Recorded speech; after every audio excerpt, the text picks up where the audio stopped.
وأوحى إلى أم موسى أن أرضعيه আমি আল্লাহ তাআলা মুসার মায়ের কাছে আমি আল্লাহ তাআলা কি করলাম আমি ওহী দিয়ে দিলাম ও মুসার মা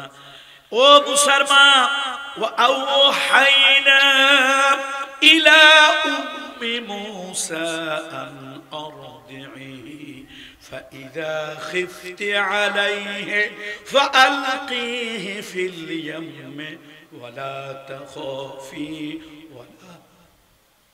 ولا تهزني إنا ردوه إليك وجاعلوه من المرسلين আল্লাহ কে আমি মুসার মায়ের দিলের মধ্যে ওহী দিলাম ও মুসার মা দিলটা শক্ত করো ভয় পাইও না আন আরদিহি তাকে দুধ খাওয়াইতে থাকো যদি দেখো সরকারের সেলাবেলা গোন্দার লোকজন তোমার বাড়িতে ঢুকে গেছে আগুন জ্বালাবে মারপিট করবে যদি এরকম ভয় পাও ফাআলকিহি ফিল ইয়াম ওই বাড়ির পাশে নদীর ভিতরে তাকে ফেলে দিও মুসারে নদীর ভিতরে ফেলে দিও চিন্তা করতেছেন আল্লাহ বলতেছে ভয় পাইও না দুধ খাওয়াও যদি ফেরাউনের লোকজন তার সেলা সামুদ দ্বারা তোমার ঘরে আসে আগুন জ্বালাইয়া পোড়াইয়া তোমাদেরকে অস্থির করে দেয় সন্ত্রাস করে রাহাজানি করে ভয় পাইও না ফাআলকিহি ফিল ইয়াম ওই দরিয়ার ভিতরে ফেলে দিও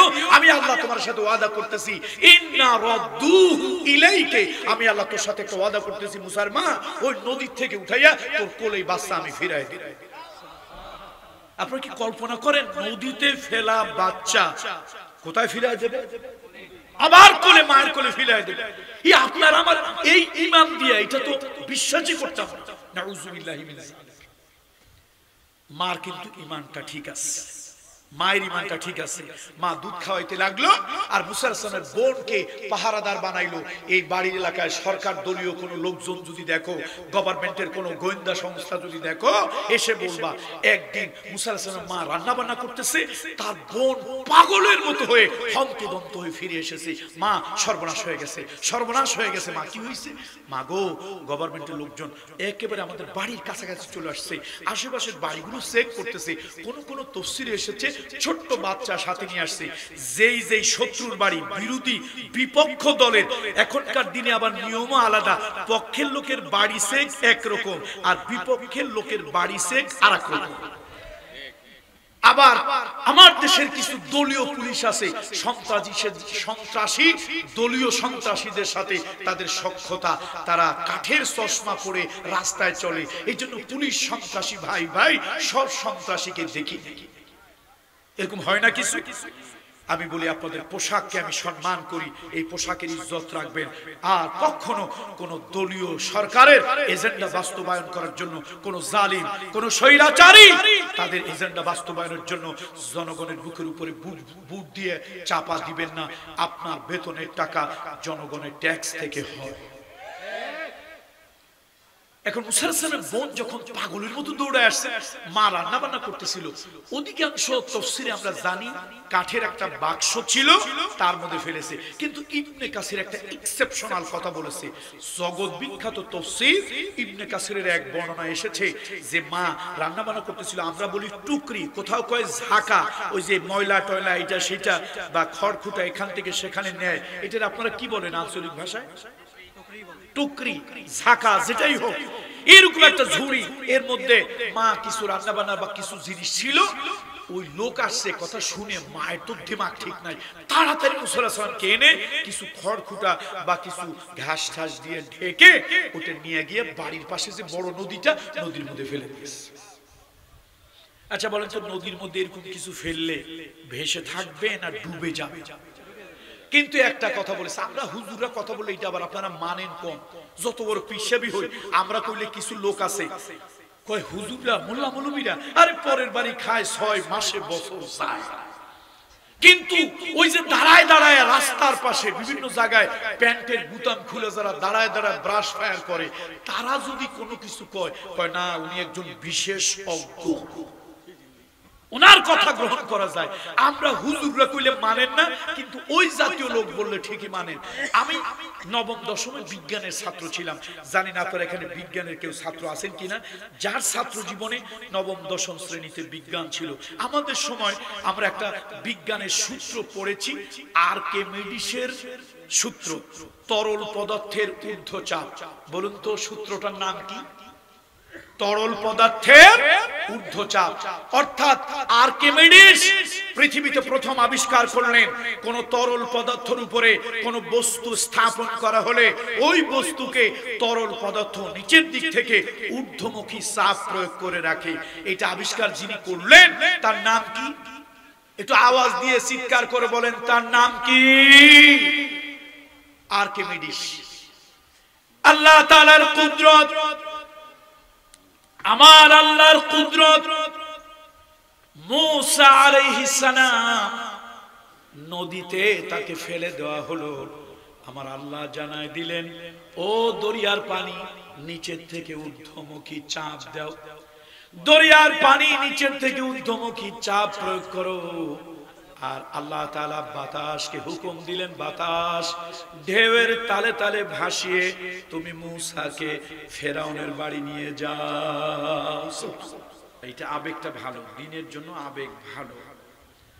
তো আপনাদের জন্য হলো এক রাত, কিন্তু আমার হলো প্রত্যেক রাত, একেবারে এভরিডে।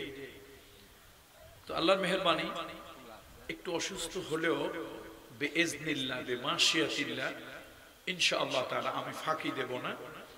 আপনাদের ধৈর্যচ্যুতি ঘটার আগ পর্যন্ত আমি কথা বলতে থাকবো। তবে ধৈর্যচ্যুতি যখন ঘটে আমি তখন কথা বলা বন্ধ করে দেব। থাকবেন তো ইনশাআল্লাহ? বলি ইনশাআল্লাহ। ইনশাআল্লাহ আল্লাহ তাআলা তৌফিক দান করুন। সুবহানাকা লা ইলমা লানা ইল্লা মা আল্লামতানা ইন্নাকা আনতাল আলিমুল হাকীম। রব্বি ইশরাহ লি সাদরি ওয়া ইয়াসসির লি আমরি ওয়াহলুল উকদাতাম মিন লিসানি ربي زدني علما ربي يسر ولا تعسر. نحمده ونستعينه ونستغفره ونؤمن به ونتوكل عليه ونعوذ بالله من شرور أنفسنا ومن سيئات أعمالنا. من يهده الله فلا مضل له ومن يضلله فلن تجد له وليا مرشدا. ونشهد أن سيدنا وسندنا ومولانا وأولانا وطبيب قلوبنا محمد الذي أرسله بالحق بشيرا ونذيرا وداعيا إلى الله بإذنه وسراجا منيرا. فقد قال الله تعالى في كلامه المجيد والفرقان الحميد. أعوذ بالله من الشيطان الرجيم. بسم الله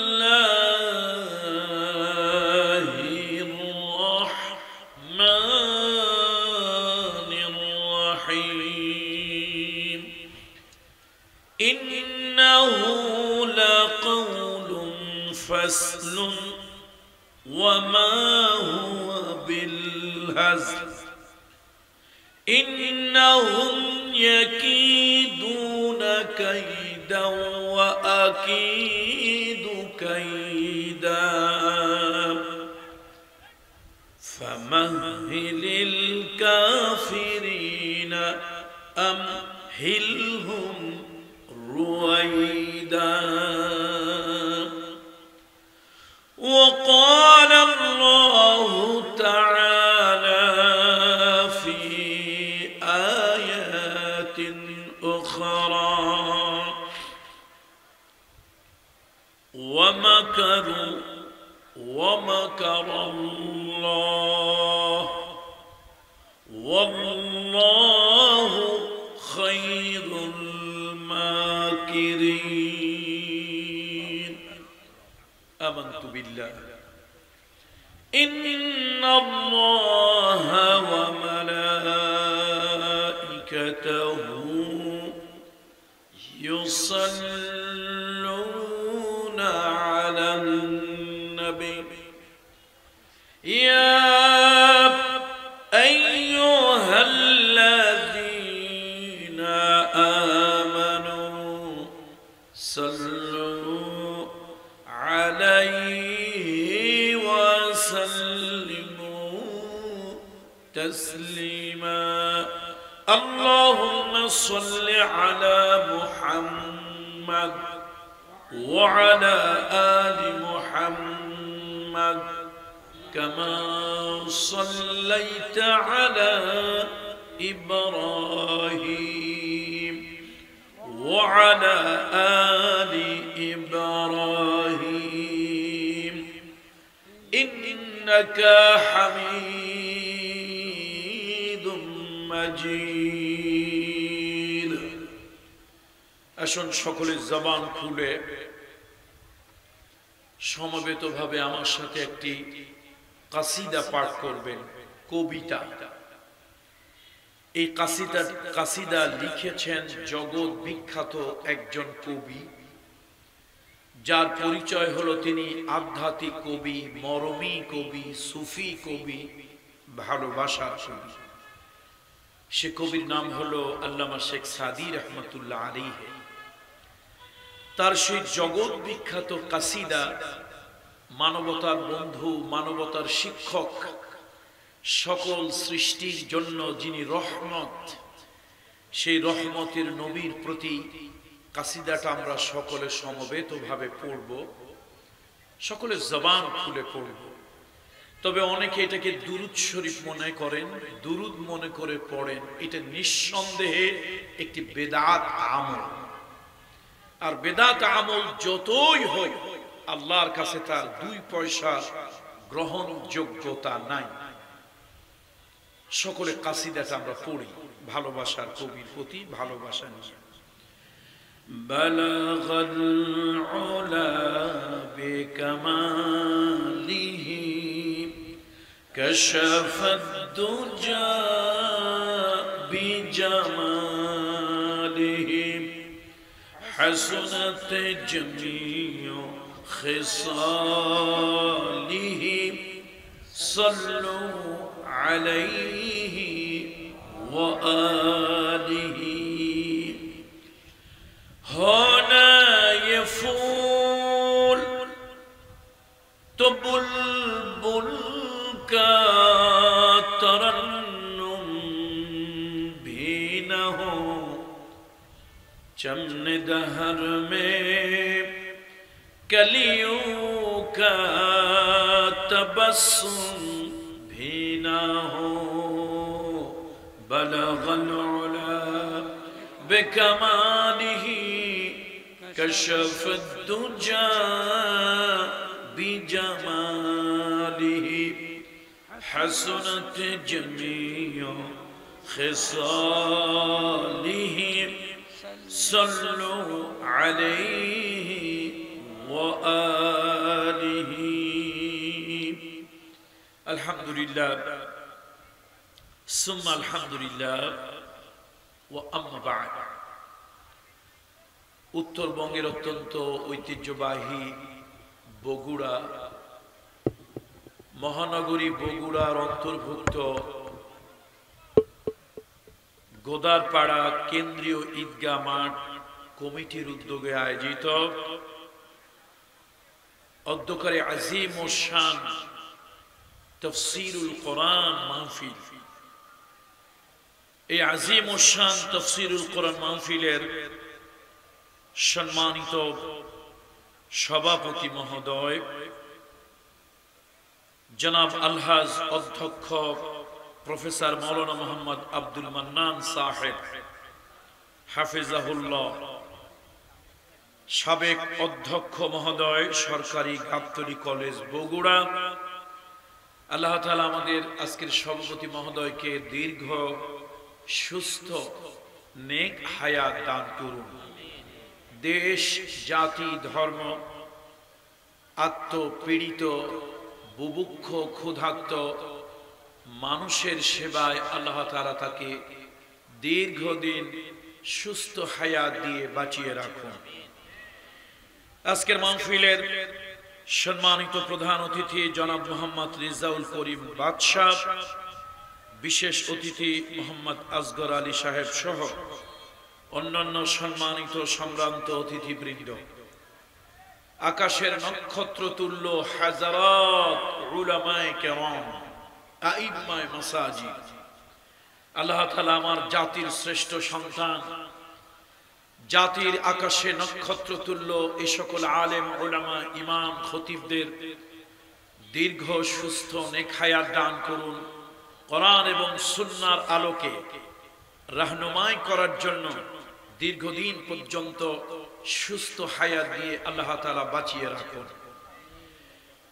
এই মাহফিলে আগত সম্মানিত সুধীবৃন্দ, আমার সামনে উপবিষ্ট দিন প্রিয়, ধর্ম প্রিয়, ইসলাম প্রিয়, রসুল প্রিয়, তাওহীদ প্রিয় জনতা, বিশেষত তারুণ্যের উচ্ছ্বাস উদ্দীপনায় ভরপুর, অন্যায় এবং অসত্যের বিরুদ্ধে প্রতিবাদী কণ্ঠ, 1947 সাল, 1952, 1971 এবং সর্বশেষ 1990 পরে এ জাতির জন্য 36 জুলাই অর্থাৎ 5ই আগস্ট এ জাতির জন্য একটা নতুন সূর্য ছিনিয়ে যারা আনলো, তারুণ্যের উচ্ছ্বাস উদ্দীপনায় ভরপুর সেই সকল কিশোর তরুণ যুবকেরা, ছাত্র বন্ধুরা, পর্দার আড়ালের সম্মানিতা মা ও বোনেরা, আমি সকলের প্রতি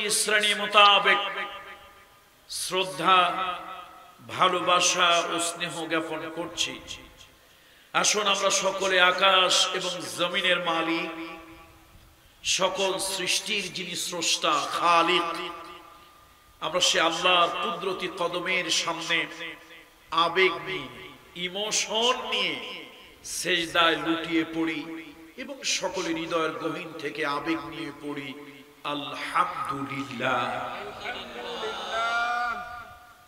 আমার আল্লাহ চাইলে এখন আমাকে কোনো খারাপ কাজে রাখতে পারতেন, দুনিয়ার কোন নিন্দনীয় কাজেও আমি থাকতে পারতাম। এই মজলিসটা এখন সাধারণ অর্ডিনারি সিম্পল কোন মিটিং, কোন মজলিস নয়, মাজালিসুল কোরআন, মাজালিসুল্লাহ। কোরআনের মজলিস হলো স্বয়ং আল্লাহ তাআলার মজলিস। কি সৌভাগ্য আমাদের! আমরা মানুষ হয়তো গুনাহগার, আমরা হয়তো সমাজের খুব হাই সোসাইটির লোকজন নই, আমরা হয়তো বিশাল কোন বৃত্ত বৈভবের মালিক নই, তারপরও রব্বে কারীম আমাদের প্রভু, দয়াময় প্রভু, অনুগ্রহ করে, করুণা করে তার নিজের মজলিসে, কোরআনের মজলিসে আমাদেরকে আসার সুযোগ দিলেন, বসার সুযোগ দিলেন, আলোচনা করা অথবা আলোচনা শোনার সৌভাগ্য তিনি দান করলেন। আসুন আবেগে আবারও আল্লাহ তাআলার কুদরতি কদমের সামনে সিজদায় পড়ি। তবে হাদিসের ওই কথাটা মনে রাখি, আনতা আবুদাল্লাহা কাআন্নাকা তারাহু ফাইন লাম তাকুন তারাহু ফাইন্নাহু ইয়ারাক। যদি আমি আল্লাহর কুদরতি পাওয়াটা দেখতে পাচ্ছি না, কিন্তু অনুভব করছি, আমার এই নাক, আমার এই কপাল আমার মালিকের কুদরতি কদমের সামনে ঠেকিয়ে দিয়ে আমি শ্রদ্ধার সাথে শুকরিয়া আদায় করছি আলহামদুলিল্লাহ। সম্মানিত অতিথি, আজকে খুব কষ্ট হয়েছে, সম্মানিত উপস্থিতি, খুব কষ্ট হয়েছে। বাড়ি তো আমার মাদারীপুর, এখান থেকে অনেক দূর, ঢাকা হয়ে এসেছি। আজকে মাঝখানে কিছু পলিটিক্যাল কিছু আপনার কর্মসূচি ছিল, যার কারণে অনেকক্ষণ জ্যামের মধ্যে আটকা পড়েছিলাম। আর আপনারা জানেন যানজট, যেটাকে আমরা জ্যাম বলি, এই যানজটটা এমন একটা বিপদ, ঝাড় ফুঁক, তাবিজ কবজ, পানি পড়া, সুতো পড়া, তাগা পড়া, কোনো কিছুতেই কাজ হয় না। এই জ্যাম সহজে ছোটান না। এইটা শেষ করে এসেছি। আর যেহেতু শারীরিকভাবে একটু অসুস্থ, ওলামা হযরতরা বুঝবে আমি শ্বাস প্রশ্বাস মুখ দিয়ে নিচ্ছি, যার কারণে আমার কথা কিছু বেজে আসতেছে। কোরআন তেলাওয়াতে আল্লাহ না করুন হয়তো একটু অসংলগ্ন পরিলক্ষিত হতে পারে। ইংরেজি বাংলা উচ্চারণে এদিক সেদিক হলে হয়তো মানুষ অশিক্ষিত মনে করবে, কিন্তু গুনাহ হবে না। কিন্তু আল্লাহর কোরআন, আল্লাহু আকবার, এটা আপনারা বুঝবেন না, আলেমরা বুঝে। আল্লাহর কোরআন তেলাওয়াতে যদি এদিক সেদিক হয়ে যায়, লাহানে জালি অথবা খফি যদি হয়ে যায়, আল্লাহ মাফ করুন, কখনো কখনো অর্থের বিকৃতি হয়, মারাত্মক গুনাহ হয়ে যায়। আল্লাহ তাআলা তার থেকে আমাদেরকে হেফাজত করুন। তো ওলামা হযরতরা বুঝবেন, এইরকম যদি মনে হয় তো আপনারা ভাববেন ওজোরের মাসলা নাই। ওজোরের কি নাই? মাসলা নাই। ওজোরের কারণে নেসেসিটি নোজ নো ল। তো এই কারণে হতে পারে। আমি আজকের ভূমিকায় যাচ্ছি না, যেহেতু আপনারা যতক্ষণ থাকবেন, ধৈর্যচ্যুতি না হলে আমি তো ততক্ষণ কথা বলতে চাইছি, ফাঁকি তো দিতে চাই না। কি ফাঁকি দিতে চেয়েছি যে অসুস্থ কথা বলবো না, সালামু আলাইক, বিদায় নিলাম, এরকমটি নয়। তো ভূমিকা ছাড়া সরাসরি কথা বলি। আমি একটা সত্য বুঝানোর জন্য, একটা সত্য উপলব্ধি করানোর জন্য, একটা সত্য কথা আপনাদের মাইন্ড সেট করে দেওয়ার জন্য, আপনাদের মস্তিষ্কে একটা কথা ঢুকিয়ে দেওয়ার জন্য আমি আজকে কালামুল্লাহ শরীফের 2 সূরা থেকে কয়েক টুকরা আয়াতে কারিমা তেলাওয়াত করেছি। প্রথম হলো 86 নম্বর সূরা, অত্যন্ত গুরুত্বপূর্ণ একটি সূরা, সূরা আত-তারিক। এই সূরা যেটা মাক্কি, মক্কা মুকাররমায় অবতীর্ণ হয়েছিল, সেই সূরা আত-তারিক থেকে আমি কিছু অংশ তেলাওয়াত করেছি। আর একটা হলো কোরআনুল কারীমের অত্যন্ত সমৃদ্ধ বৈশিষ্ট্যে, নানান বৈশিষ্ট্যে প্রসিদ্ধ সূরা 3 নম্বর সূরা আলে ইমরান। এই 3 নম্বর সূরার 54 নম্বর আয়াতে কারিমা, এই সব মিলে 5-6 টুকরা আয়াতে কারিমা আপনাদের সামনে তেলাওয়াত করেছি, একটা সত্য কথা বোঝানোর জন্য। আজকের মাহফিলের যত শ্রোতা বাড়ি যাবে, আমার আলোচনা তখন সার্থক হবে, আমার তাফসীর তখন সার্থক হবে, আমার ব্যাখ্যা বিশ্লেষণ করা তখন সার্থক হবে। প্রত্যেক শ্রোতা, যাকে আমরা বলি ইচ এন্ড এভরিবডি, প্রত্যেক শ্রোতা যদি যাওয়ার সময় এই চিন্তাটা মাথায় নিয়ে যায়, আমার মালিক, আমার রব, আমার প্রভু, আমার স্রষ্টা, আমার আল্লাহ যা চায় তাই করতে পারে। সব শ্রোতা যদি এই কথাটা চিন্তা করতে করতে বাড়ি যায়, তাহলে আজকের এই মাহফিল, আজকের এই শেষ অধিবেশন আমি অধম নাখান্দা, আমি মূর্খ বান্দার আলোচনা করা সার্থক হবে। আর আমার কথার দ্বারা কনক্লুশন যা হবে, সমাপ্তি যা হবে, শ্রোতার মাথায় যদি এই কথাটা না ঢোকে, আমি মনে করলাম আলোচক হিসাবে আমি ব্যর্থ। তবে আল্লাহর কোরআন অবশ্যই সফল। আল্লাহ যেন আমাকে ব্যর্থ না করে সফলতা দান করে। সুবহানাকা লা ইলমা লানা, সুবহানাকা লা ইলমা লানা ইল্লা মা আল্লামতানা ইন্নাকা আনতাল আলিমুল হাকিম। সব জ্ঞান কার কাছে? আল্লাহর কাছে।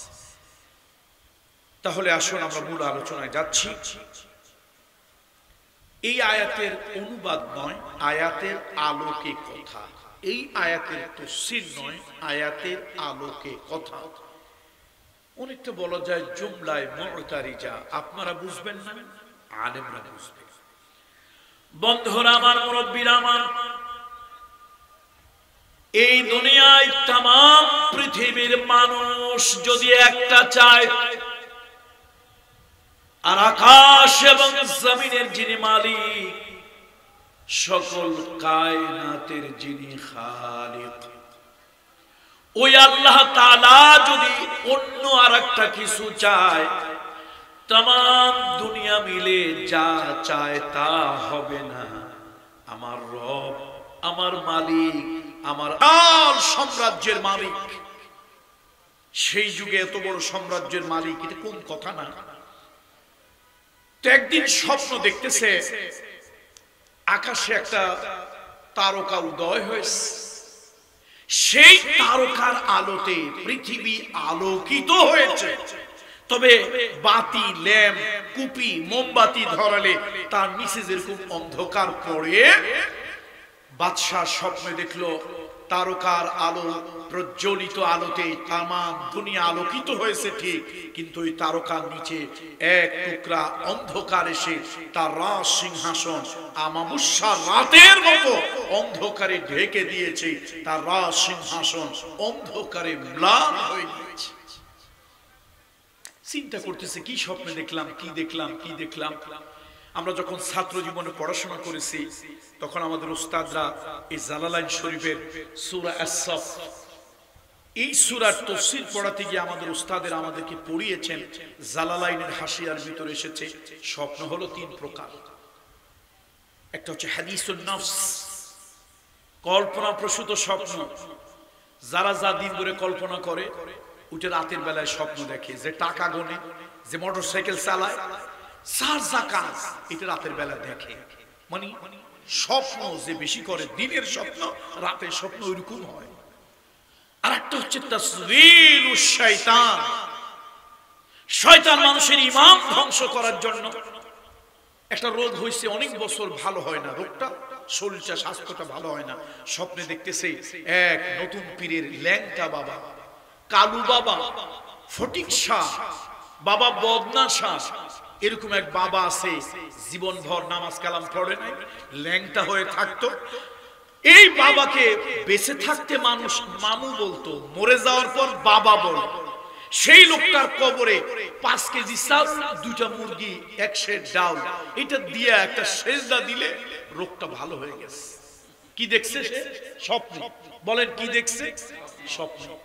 বেচারা 5 কেজি চাল, 2টা বড় বড় মোরগ, 1 কেজি ডাল নিয়ে ওই বাবা, ল্যাংটা বাবা, ফটিক শাহ, কালু শাহ, বদনা শাহ, যাইচ্ছে তাই শাহ, ওইগুলার কাছে গিয়া কবরে সেজদা দিল। কেমনে কেমনে আল্লাহ কি কুদরত, ভালো হয়ে গেছে। লোকটার ঈমান, ইয়াকিন ওই দিকে চলে গেল। এটা হচ্ছে তাসবিলুশ শয়তান। আসলে শয়তান ওই লোকটাকে জাহান্নামী করার জন্য, শয়তান তার ঈমান আমলকে বরবাদ করে দেওয়ার জন্য, তার আকীদাকে ধ্বংস করে দেওয়ার জন্য শয়তান তার মস্তিষ্কের ভিতরে, তার কলবের ভিতরে, তার জেহেনের ভিতরে এই স্বপ্নটা উদয় করে দিয়েছে। সুতরাং এরকম স্বপ্ন দেখলেই অস্থির হয়ে সব স্বপ্ন বাস্তবায়ন করা যাবে না, বরং যোগ্য অভিজ্ঞ আলেমদের কাছ থেকে শরঈ মাসআলা নিয়ে তারপরে আগাতে হবে। তৃতীয় হলো রুইয়ায়ে হক। এটার আরেকটা নাম আছে ইশারাতুম মিন ইনদিল্লাহ। আল্লাহর পক্ষ থেকে স্বপ্ন, সত্য স্বপ্ন বা সত্য দর্শন। এটা কাফের, বেদিন, ইমানদার যে কেউ এরকম স্বপ্ন দেখতে পারে। আমরা জানি ভারতের এক সময় স্বর্ণ মন্দিরের দেবতা ছিল ডক্টর শিব শক্তি স্বরূপজি, যাকে অনেকে ভগবান বলতো, অবতার বলতো। এবং তিনি 4টা ফেমাস ধর্মের উপরে কম্পারিটিভ রিলিজিয়ন, এই যে আমাদের বিশ্বের অন্যতম শ্রেষ্ঠ স্কলার ডক্টর জাকির নায়েক, আল্লাহ তাআলা তাকে দীর্ঘ সুস্থ নেক হায়াত দান করুন। ডক্টর শিব শক্তি স্বরূপজি ভগবান 4টা ধর্মের উপরে গবেষণা করে, থিসিস করে, অ্যানালাইসিস করে পৃথিবীর বড় বড় বিশ্ববিদ্যালয়ে একটা সম্মানজনক ডিগ্রি প্রদান করা হয়। এটার নাম ডক্টর অফ ডিভাইনিটি।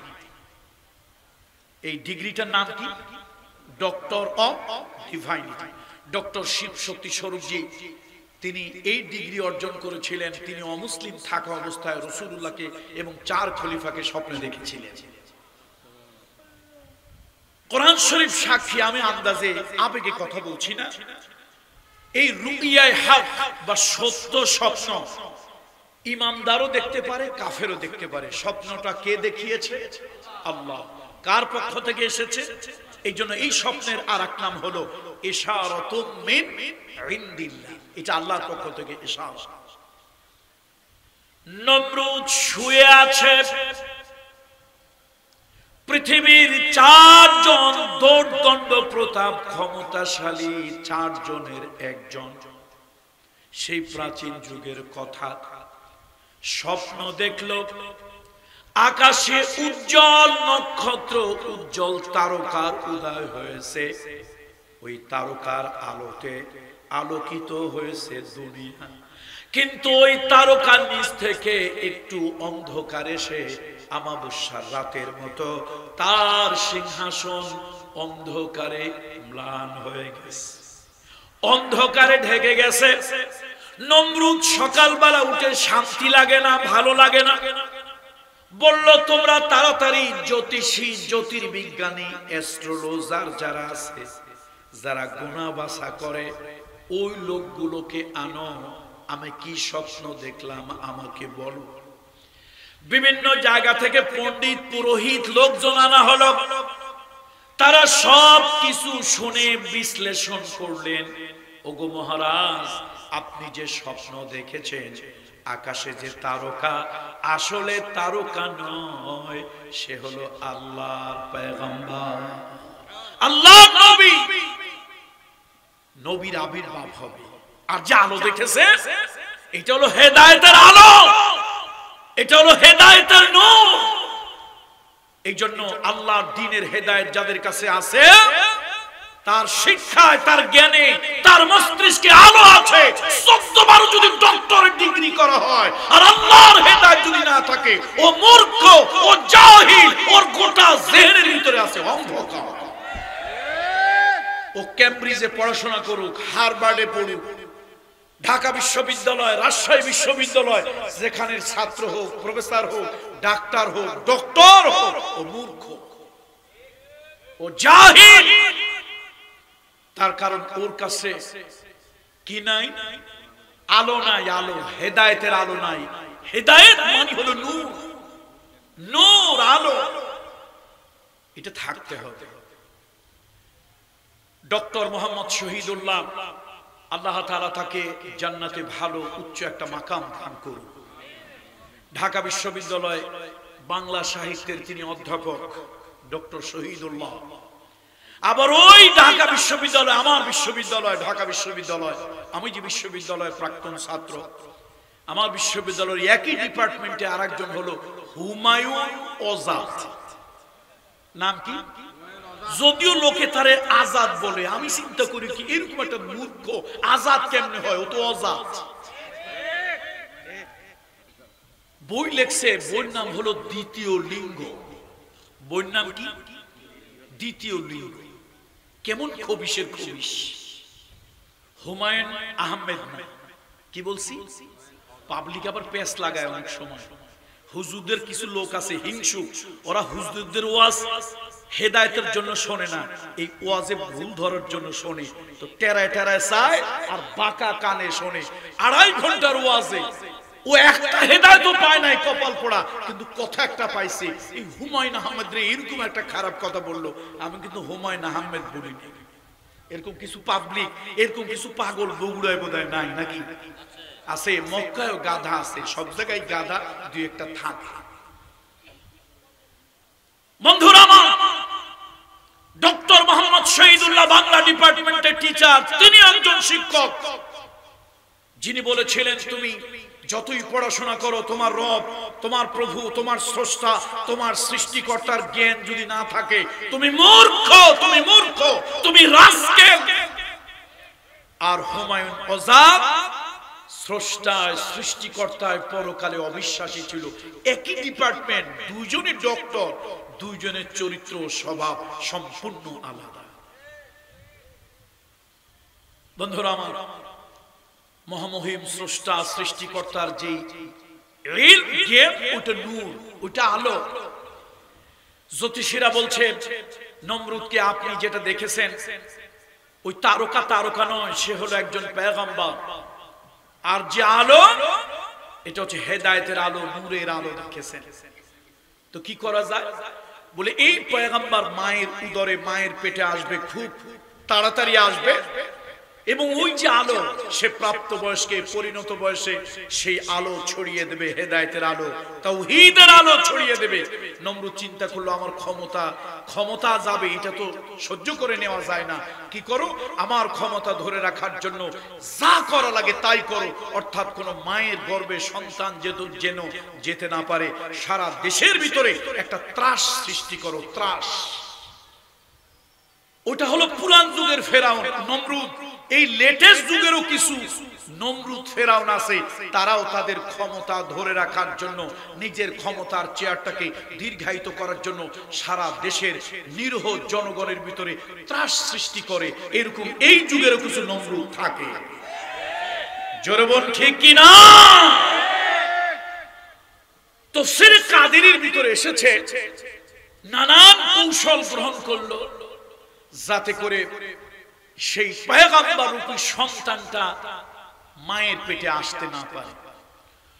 অনেক লম্বা চূড়া কথা, আমার গল্প বলা উদ্দেশ্য নয়। আমার উদ্দেশ্য হলো এই কথাটা আপনাদের কাছে বোঝানো। তামাম দুনিয়ার মানুষ যদি কোনো ষড়যন্ত্র করে, তামাম দুনিয়ার মানুষ যদি কোনো ধোঁকাবাজি করে, ষড়যন্ত্র করে, কোন অশুভ পরিকল্পনা যদি করে, আর ওই পরিকল্পনার বিরুদ্ধে আমার আল্লাহ যদি কোনো কৌশল অবলম্বন করেন, তামাম দুনিয়ার মানুষের সব চক্রান্ত ষড়যন্ত্র নস্যাৎ হয়ে যায়। আমার আল্লাহর পরিকল্পনা, আল্লাহর ইচ্ছা বাস্তবায়ন হয়। চেষ্টা করা হলো কোনোভাবেই যেন পয়গম্বর না আসতে পারে। কিন্তু এই নমরুদের একান্ত কাছের একজন মানুষ, নাম হলো তার তারিক। নাম কি? তারিক। ইব্রাহিম আলাইহিস সালামের পিতা, ইব্রাহিম আলাইহিস সালামের পিতা নাম হলো তারিক, কিন্তু কোরআনুল কারীমের ভিতরে তার নাম বলা হয়েছে আযর। আমাদের দেশে একটা মানুষের হিউম্যান হ্যাবিট, মানবিক স্বভাব হলো, কেউ যদি আম নিয়ে যায় লোকেরা ডাক দেয় এই আম। কেউ রিকশা নিয়ে গেলে রিকশাওয়ালা বলে না এ রিকশা, আবার কিছু ছেলে পেলে ডাকে এ খালি, এরকম বলে কিনা? এটা মানুষের একটা অভ্যাস। তরকারি নিয়ে যায় এই তরকারি এদিকে আসো, এ মাছ এদিকে আসো। বেটা মাছ না, বেটা মাছওয়ালা, মাছ বিক্রেতা। বেটা আম না, আম বিক্রেতা। কিন্তু পাবলিকের একটা হিউম্যান হ্যাবিট, ওই যে জিনিস তার কাছে সেটা ধরেই তাকে ডাকে। ইব্রাহিম আলাইহিস সালামের পিতা তারিক, তার কাছে সব সময় একটা মূর্তি থাকতো। এই দেবতা তাকে সেভ করবে, তার সেফটি সিকিউরিটির জন্য, তার নিরাপত্তার জন্য এই দেবতাটা সব সময় তার কাছে থাকবে, পাহারা দেবে, তার নিরাপত্তা, তার সবকিছু মেনটেন করবে। এই জন্য কাছে কাছে রাখতো, এক মুহূর্তের জন্য সেদিক সেদিক হতো না। এই জন্য লোকা ওই মূর্তির নামেই তাকে নাম ধরে ডাকতো আযর। وَإِذْ قَالَ إِبْرَاهِيمُ لِأَبِيهِ آزَرَ। ইব্রাহিম আলাইহিস সালামের পিতা আযর স্ত্রীর প্রতি আল্লাহ তাআলা তাকে দুর্বিনীত আকর্ষণ সৃষ্টি করে দিলেন। স্বামী স্ত্রী দুইজনের ভিতরে একটা দৈহিক সম্পর্ক তৈরি হলো, এবং আল্লাহ তাআলা ইব্রাহিম খলিলুল্লাহকে তার মা বিবি আদনা তার পেটে আল্লাহ দিয়ে দিলেন। এক সপ্তাহ পর আবার যখন জ্যোতিষী, জ্যোতির্বিজ্ঞানী, তারকা বিশ্লেষক, নানান ধরনের লোকজন দিয়ে আবার যখন গোনাবাসা করানো হলো, যদিও এর উপরে বিশ্বাস করা হাদিসে এসেছে ইমাম ধ্বংসের কারণ, তারা বলল আমরা যতটুকু উপলব্ধি করতে পেরেছি ওই সন্তান মায়ের পেটের মধ্যে, উদরের মধ্যে চলে গেছে। নমরুদ আইন করে দিল আগামী 1 বছর কোন সন্তান যদি মায়ের পেটে যায় 10 মাস 10 দিন সর্বোচ্চ থাকবে, কিন্তু আমার রাষ্ট্রে আগামী আমার রাজ্যের ভিতরে কোন পুত্র সন্তান যদি জন্মগ্রহণ করে তাহলে আগামী 1 বছরের ভিতরে যত পুত্র সন্তান সব হত্যা করো। আমার আল্লাহ তাআলার কুদরত, ইব্রাহিম আলাইহিস সালামের মা বিবি আদনা গর্ভবতী হলেন, হামেলা হলেন, প্রেগন্যান্ট হলেন। একদিনের জন্য তিনি বমি করলেন না, চোখের কোণায় কালি হলো না, পেটটা ভারী হলো না, উঁচু হলো না। একজন গর্ভবতী নারীর যে আলামত তার কাছ থেকে তা পরিলক্ষিত হলো না। এক এক করে 7 মাস পার হয়ে গেল। স্বামী স্ত্রী আলাপ করে নির্জন এলাকায় গেল। ওই জায়গায় গিয়ে প্রসব হলো একটা পাহাড়ের গুহার ভিতরে। সিদ্ধান্ত হলো পুত্র সন্তান হলে গলা টিপে হত্যা করবে, আর কন্যা হলে ওটাকে কোলে করে বাড়ি নিয়ে আসবে পালার জন্য। তার কারণ সরকারের যত গোয়েন্দা আছে, সরকারের গোয়েন্দারা পুত্র সন্তানের প্রতি নারাজ, কিন্তু কন্যা সন্তানের প্রতি তাদের কোনো কুদৃষ্টি নাই। আল্লাহর কি কুদরত! বিবি আদনা নিজের সন্তান যখন হত্যা করতে গেল, ইব্রাহিম আলাইহিস সালামের চেহারার দিকে তাকাইয়া মনটা ভরে গেল, অন্যরকম হয়ে গেল। মা সিদ্ধান্ত নিলেন, মা ডিটারমাইন্ড হলেন, মা মন স্থির করলেন, এই সন্তান বাঘে খাক, শিয়ালে খাক, যা ইচ্ছা তাই হোক, কিন্তু আমি মা হয়ে নিজ হাতে এই সন্তান গলা টিপে হত্যা করতে পারবো না। এই পাহাড়ের গুহায় ফেলে যাব, প্রতিদিন একবার খোঁজ নেওয়ার জন্য আসবো, দুধ খাওয়াবো। তকদির যদি ভালো হয় সে বাঁচবে, আর না হলে সে মরে যাবে, কোন হিংস্র প্রাণী তাকে খেয়ে ফেলবে। এই সিদ্ধান্ত নিয়ে চলে গেল। এই দুনিয়ার ভিতরে আল্লাহ তাআলা 3টা বাচ্চা সন্তানকে আল্লাহ গায়বী খাবার দিয়েছেন, এবং 3টা বাচ্চা সন্তানকে গায়বী খাবার দিয়া আল্লাহ তাআলা তাদের শারীরিক গ্রোথকে বৃদ্ধি করেছেন। অলৌকিক খাবার। কয়জন? একজন হলো মারিয়াম। ইন্নী সাম্মাইতুহা মারিয়াম। মারিয়াম মানে উৎসর্গকৃত আল্লাহর জন্য। এই মারিয়ামকে আল্লাহ তাআলা কুদরতি খাবার খাইয়েছেন। তার ফিজিক্যাল গ্রোথ, কিছু বাচ্চা আছে দেখবেন পটকা মাছের মতো, পেটটা খালি ফলে, শরীর স্বাস্থ্য মোটেই বাড়ে না, যতই খাওয়ায় কাজ হবে কি, ওর ভিতরের জিনিস আসলে অন্যতায় খেয়ে ফেলে। আবার কিছু আছে মাশাআল্লাহ শরীর স্বাস্থ্য খুব সুন্দর বাড়তেছে, বিবি মারিয়াম শারীরিক গ্রোথ বাড়তেছে। আরেকটা হলো সাদ্দাত, আল্লাহর সাথে নাফরমানি করেছে। আরেকটা হলো ইব্রাহিম খলিলুল্লাহ, আল্লাহ কুদরত দিয়ে তাকে এইরকম গায়বী খাবার আল্লাহ তাআলা তাকে দিয়েছেন। তার ফিজিক্যাল গ্রোথ এত বেড়েছে যে 6 দিনের ইব্রাহিম খলিলুল্লাহকে দেখলে মনে হয় 1 মাস, 1 মাসের ইব্রাহিম খলিলুল্লাহকে দেখলে মনে হয় 6 মাস, 6 মাসের ইব্রাহিম খলিলুল্লাহকে দেখলে মনে হয় বয়স 2-2.5 বছর পার হয়ে গেছে। এই কুদরতটা কার? আচ্ছা বলেন তো এটা হওয়ার কারণটা কি? কারণ হলো এই পৃথিবীর তখনকারের একজন নিকৃষ্ট শাসক এবং তার গোয়েন্দা বাহিনী, তারা বাড়ি বাড়ি ঘুরে বেড়ায়, শহরে বন্দরে খোঁজ নেয়, বাদশার ক্ষমতার ধস নামাবে, তার তখতে তাউস লাথি মেরে ফেলে দেবে, দরিয়ার ভিতরে ছেড়ে দেবে। সুতরাং ওই পয়গম্বর একটা নতুন ইলাহের দাওয়াত নিয়ে আসবে, এটা কোনোভাবেই বাদশা মেনে নিতে পারে নাই। যে কোনোভাবেই হোক, ইন এনি ওয়ে ওই পয়গম্বরকে ঠেকাতেই হবে। কিন্তু কে ঠেকাতে দেবে না? তাহলে পরিকল্পনা নমরুদেরটা হবে না আল্লাহরটা হবে? আল্লাহরটা হবে। অনেক লম্বা কথা, অন্তত ঘন্টার পরে ঘন্টার কথা। আমি তো গল্প শোনানোর উদ্দেশ্য না, এই আয়াতের আলোকে কথা বলা, সাধারণ মানুষগুলোকে বোঝানোর জন্য একটু টাচ দেওয়া। তারপরে মোটামুটি বিপদ কেটে গেল, বছর খানিক সময় পার হয়ে গেল। ইব্রাহিম আলাইহিস সালাম এত বড় হয়েছে যে প্রথম দর্শনে কোনো লোক আন্দাজ করতে পারবে না, ক্যালকুলেশন করতে পারবে না, হিসাব করতে পারবে না, কনসেপ্ট করতে পারবে না, আইডিয়া করতে পারবে না, ধারণা করতে পারবে না এই ছেলে এই বছরের জন্ম, এই নিষিদ্ধ বছরের জন্ম। তাদের ধারণা এই ছেলের বয়স তো আরো 2-3 বছর আগে। তার মানে আল্লাহ তাআলা তাকে ধরা ছোঁয়ার বাহিরে করে দিল। ইব্রাহিম খলিলুল্লাহ টিন এইজার। যুবকদেরকে বলি, যুবকেরা এখন তারা আবার এরা নাম দিছে তাদের নিজেদের একটা নাম কি যেন জেন জি, জেনারেশন জেড। জেনারেশন জেড কে বলি শুধুমাত্র রাস্তায় রাস্তায় হেঁটে বেড়ালে একটা আদর্শ জেনারেশন হওয়া যায় না। দেখুন ইব্রাহিম খলিলুল্লাহকে আল্লাহ তাআলা কি বলেছে, এটা বিস্ময়কর। কোরআনুল কারীমের সূরা আন-নাহল 120 নম্বর আয়াত আল্লাহ তাআলা বলেন, ইন্না ইব্রাহিমা কানা উম্মাতান কানিতান লিল্লাহি হানিফান ওয়া লাম ইয়াকুন মিনাল মুশরিকিন। ইব্রাহিম এক উম্মত ছিল। ইন্না ইব্রাহিমা কানা উম্মাতান, ইব্রাহিম ছিল একটা জাতি, ইব্রাহিম ছিল একটা সম্প্রদায়, ইব্রাহিম ছিল একটা নেশন। ও আমার কলিজার টুকরা যুবকেরা ভালো করে শোনো, একটা জাতি একদিকে, একটা প্রতিষ্ঠিত গভর্নমেন্ট একদিকে, এমনকি জন্মদাতা পিতা আজর, জন্মদাত্রী মা আদনা, তারাও একদিকে।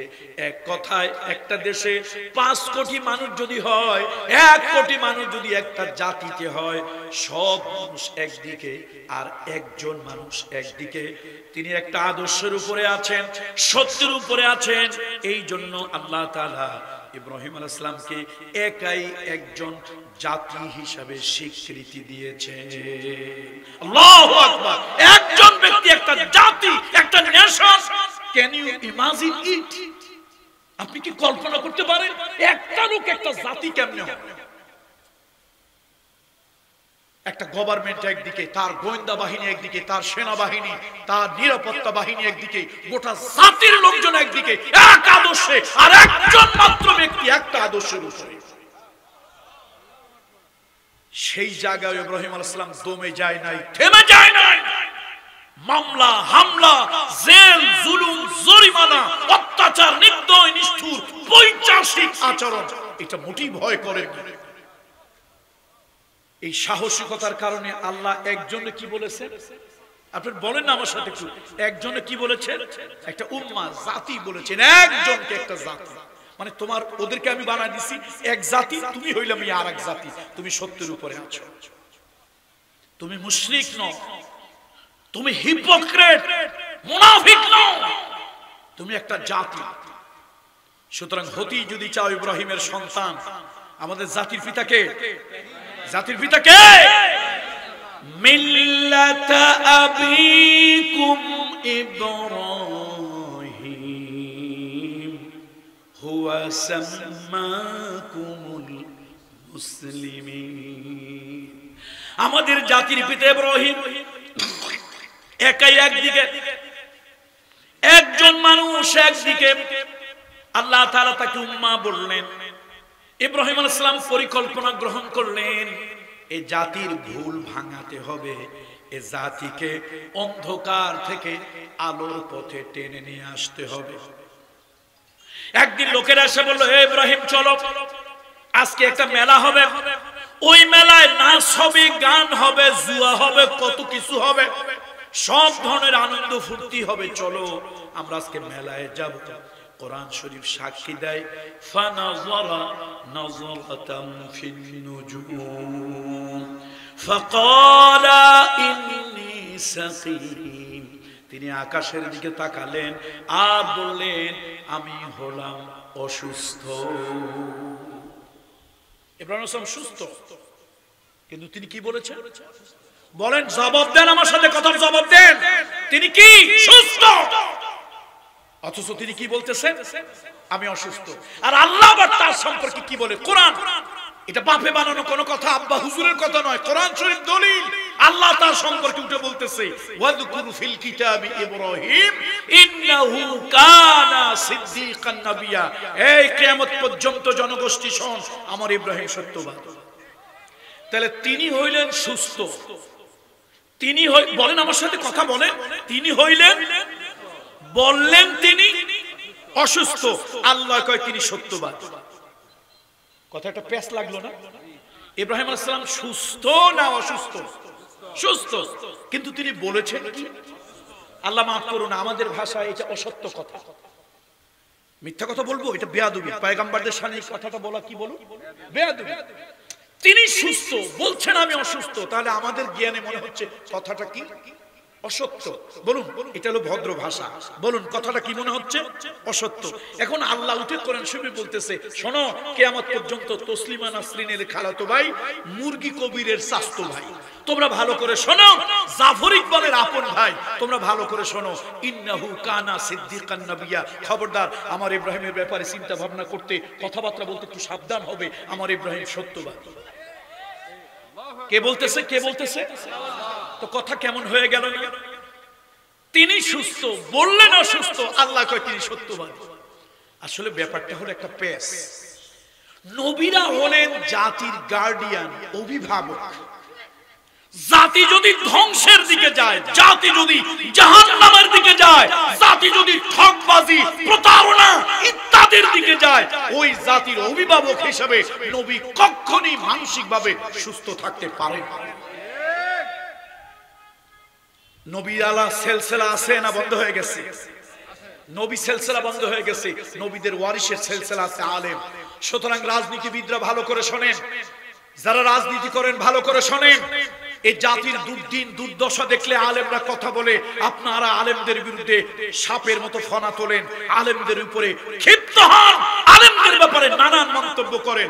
শুনে রাখুন, জাতি যখন শিরকের ভিতরে, সন্ত্রাসের ভিতরে, অরাজকতার ভিতরে, দখলদারিত্বের ভিতরে, জাতি যখন স্বৈরাচারীর ভিতরে, স্বৈরতন্ত্রের ভিতরে, তখন জাতির অভিভাবক প্রকৃত আলেমরা মানসিকভাবে কখনো সুস্থ থাকতে পারে না। সেজন্য তারা আলেমরা জাতি নিয়ে চিন্তা করে, ওটা করলেই আপনাদের গায়ে ফসকা পড়ে, ওটা করলেই গায়ে ফসকা পড়ে। আপনারা আলেমদেরকে তখন ডিভাইডেড করেন, কেউ হেফাজত ইসলাম, কেউ জামাত ইসলাম, কেউ খেলাফত ইসলাম, নানান কথা বলে আলেমদেরকে মারেন, ধরেন, এক এক রকম আচরণ এক একজনের সাথে করেন। সাবধান, সাবধান। ওলামায়ে কেরামরা হলেন নবীর ওয়ারিস। জাতি যদি খারাপ থাকে, আলেমরা মানসিক সুস্থ থাকতে পারে না। যে আলেম জাতির দুর্দশা দেখে সুস্থ থাকবে, আমি বলবো সে সুস্থ আলেম না।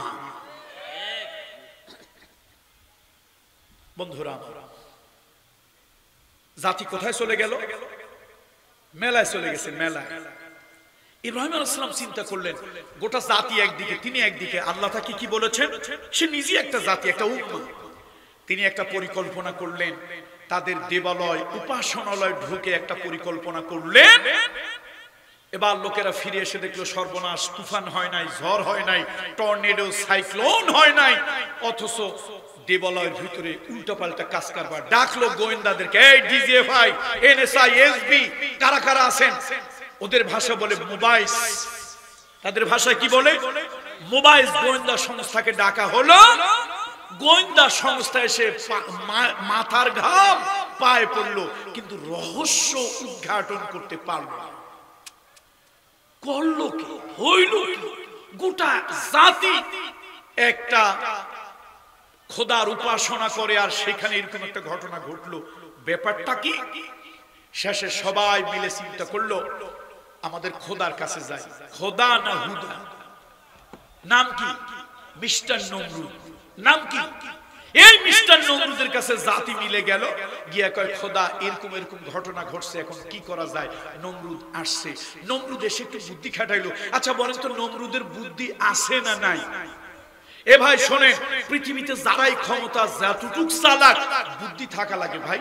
বুদ্ধি না থাকলে আপনি ক্ষমতা চাল। আমার মতো ব্যক্তির হুজুররা যদি ক্ষমতায় দেন, আমি কি দেশ চালাইতে পারবো? কেন আমি তো বুঝবো না কবরের লোকদেরকে কোন পদ্ধতি অ্যাপ্লাই করলে ভোট দেওয়াইয়া আবার কবরে পাঠানো যায়। এই বুদ্ধি কি আমি বাইর করতে পারবো বলে? সুতরাং ক্ষমতায় যাওয়াটাই বড় কথা না, বুদ্ধিও লাগে। বুদ্ধি না হলে রাতের, দিনের ভোট রাতে নেওয়া যায় না। বুদ্ধি না হইলে কবর থেকে ৫-৭ বছর আগে মারা গেছে, এরকম কবর থেকে লোক উঠাইয়া ভোট দেওয়াই আবার কবরে পাঠানো যায় না। বুদ্ধি শুদ্ধি কিছু লাগে। এখন লোকেরা কার কাছে গেছে? আমার প্রত্যেকটা কথার পিছনে কোরআনের দলিল পাবে। লোকেরা কার কাছে গেছে ভাই? খোদার কাছে। আসলে তো খোদা না, হুদা, বেটা হুদা খালি। এই বেটা এসে চিন্তা করতেছে, গোয়েন্দারা ফেল গেল, কোন রহস্য উদ্ঘাটন করতে পারলো না। নমরুদ এসে একবার চিন্তা করে উদ্ঘাটন করেই ফেললো। নমরুদ প্রথম এসে তাকালো খাবার দিকে, দেখলো কোনো খাবার নষ্ট হয় নাই। তাহলে অর্থ হলো কোনো পাগল ঢোকে নাই। পাগল যত বড়ই পাগল হোক, তার ক্ষুধা আছে, খাবারের চাহিদা আছে, সুতরাং কোনো খাবার খায় নাই, অর্থ হলো পাগল ঢোকে নাই। তারপরে যদি নাও খায়, অন্তত পাগল ঢুকলে পায়খানা প্রস্রাব করে নষ্ট করে ফেলতো, তার অর্থ হলো এই দেবালয় উপাসনালয় উলট পালট যা হয়েছে কোনো পাগল করে নাই। পাগল করলেই হয় পায়খানা প্রস্রাব করতো, না হলে সব ভালো ভালো খাবারগুলি খাইয়া সাবার করে ফেলতো। এবার নমরুদ চিন্তা করলো তাহলে ডাকাত ঢুকছে, চোর ডাকা সাক্ষী। সব মানুষগুলো চিৎকার দিল, ক্বালু, সম্ভব হলে আমার সাথে পড়ে, ক্বালু সামি'না ফাতান ইয়াযকুরুহুম ইউকালু লাহু ইব্রাহিম। তারা চিৎকার দিয়ে উঠল, ও নমরুদ, ও আমাদের দেশের খোদা, ও আমাদের দীর্ঘদিনের ডিক্টেটর স্বৈরাচারী বাদশা, ভালো করে শোনো, আমার দেশে একজন মাত্র যুবক আছে, এ জাতির রিভলিউশন, জাতির পরিবর্তনের চিন্তা করে।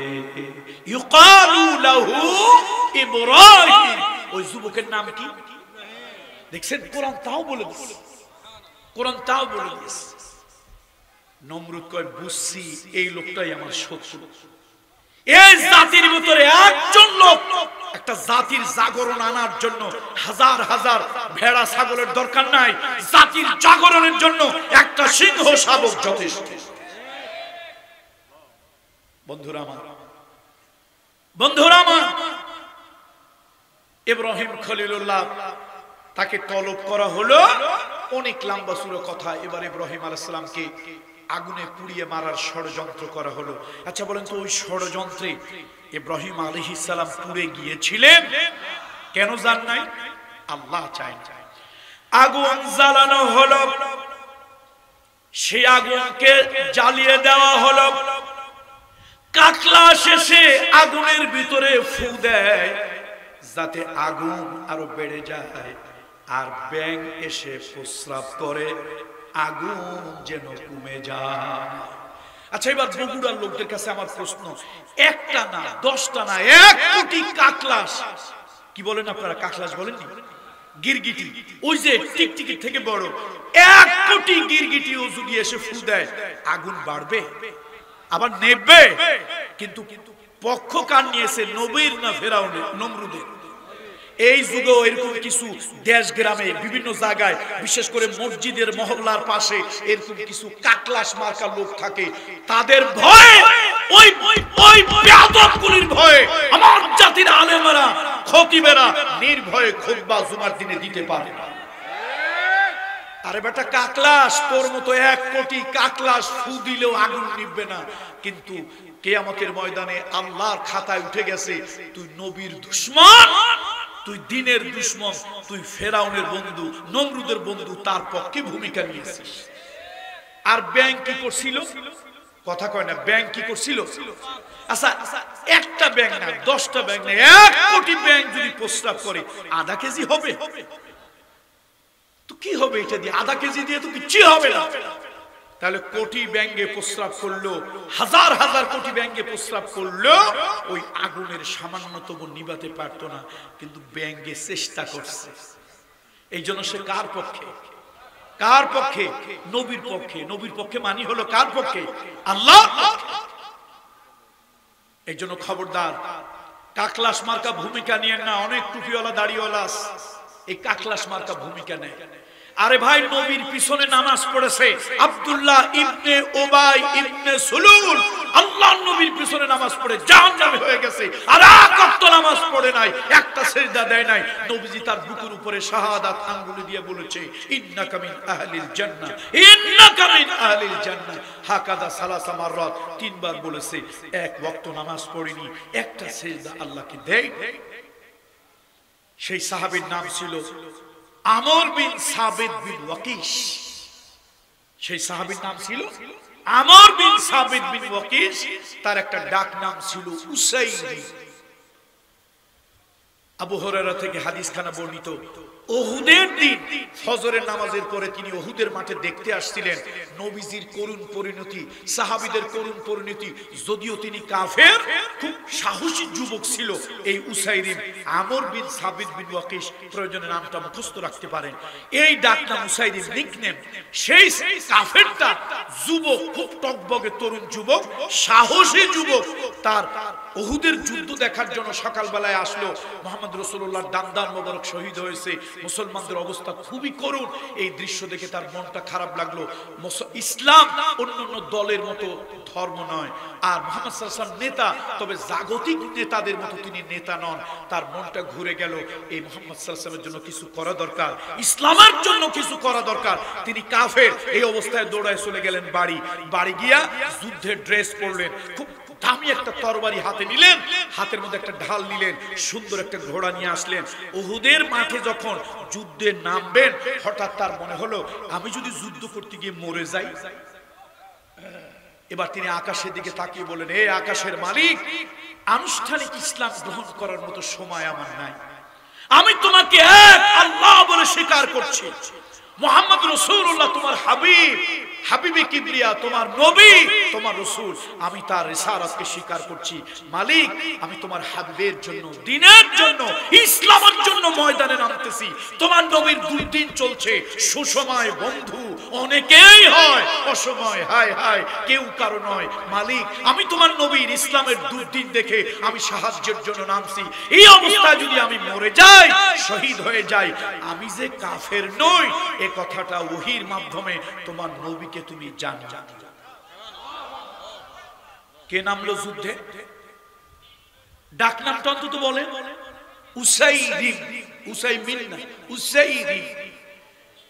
আবু হুরায়রা রাদিয়াল্লাহু তাআলা থেকে হাদিস বর্ণিত, আমর বিন সাবিত বিন ওয়াকিস বীর দর্পে যুদ্ধ করলেন। 70 জন সাহাবা উহুদের মাঠে শাহাদাত বরণ করলেন। জলিল কদরের সাহাবা, অনেক লম্বা ঘটনা, সেদিকে আমি যাব না। এক পর্যায়ে যখন রাসূলুল্লাহ সাল্লাল্লাহু আলাইহি ওয়াসাল্লাম একটু সুস্থ হলেন, সাহাবীদের কান্না রোল পড়ে গেল। হুজুর, যা হইছে হইছে, আপনি তো বেঁচে আছেন, এটাই আমাদের জীবনের জন্য বড় সান্ত্বনা। ইয়া রাসূলুল্লাহ, এখন আমরা করব কি? নবী এত অসুস্থ, এত দুর্বল, লোহার সেই মাথার যে একটা লোহার অংশ মাথায় ঢুকে গিয়েছে, ওইটা উঠানোর জন্য আবু বকর সিদ্দিক অস্থির হয়ে গেলেন, কাকে দিয়ে উঠাবেন? শেষে তিনি একটা ডেডিকেটেড, নবীজির জন্য জীবন কুরবান এরকম একজন সাহাবী আনলেন। তার নাম হলো আবু উবাইদা ইবনুল জাররাহ। কলিজায় যতটুকু ভক্তি আছে, ভক্তিটা একত্রিত করে পড়েন রাদিয়াল্লাহু তাআলা আনহু। সে আবু উবাইদা ইবনুল জাররাহ নবীর মাথা থেকে কয়রা উঠাতে গিয়ে সাথে সাথে উহুদের মাঠে তার দুইটা দান শহীদ হয়ে গেল। নবীজির মাথায় পট্টি দেওয়া হলো, ব্যান্ডেজ করা হলো। রাসূলুল্লাহ বলেন, যাও, নিহত যারা শহীদ তাদেরকে উহুদের মাঠে আমি বিনা গোসলে দাফন দেব, আর আহত যারা, চিকিৎসার ব্যবস্থা করো। এই যে লাশ আর আহতদেরকে সরাতে গিয়ে সাহাবীরা চিৎকার করে উঠলো, মুসলমানদের লাশের ভিতরে একজন কাফেরের লাশ। সে কাফেরের নাম হলো আমর বিন সাবিত বিন ওয়াকিস, তার একটা ডাক নাম আছে উসাইরিম। সাহাবীরা অবাক হলো, মুসলমানদের লাশের ভিতরে এই কাফেরটার লাশ ঢুকলো কেন? চার হাত পা ধরে অবজ্ঞা করে লাশটা যখন ফেলে দিতে যাবে, দেখতেছে ঠোঁটটা নড়তেছে।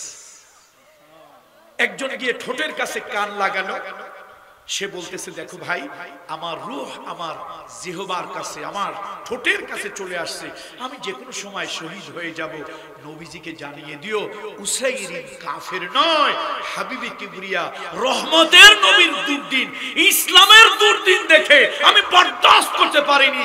আমি বাড়ি গিয়ে তরবারি এনে মনে মনে ইসলাম কবুল করে নবীজির পক্ষে, দ্বীন ইসলামকে রক্ষার জন্য আমি মাঠে নেমেছিলাম।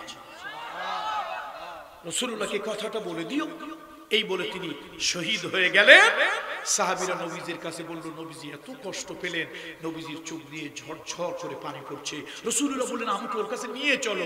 হাঁটতে পারেন না, আল্লাহর হাবিব অতিরিক্ত রক্তক্ষরণ, শরীরটা ব্যথায় জর্জরিত, হাঁটতে পারছেন না। দুইজন সাহাবীর কাঁধের উপরে ভর দিয়ে রাসূলুল্লাহর পাওটা টেনে টেনে টেনে ওই সাহাবীর কাছে গেলেন। যেহেতু তিনি ফজরের নামাজের পরে ঈমান এনেছেন, তাহলে ফজরের নামাজ কি তার উপরে ফরজ ছিল না ছিল না? ফতোয়া দেন, ছিল না ছিল না? ছিল না, ছিল না।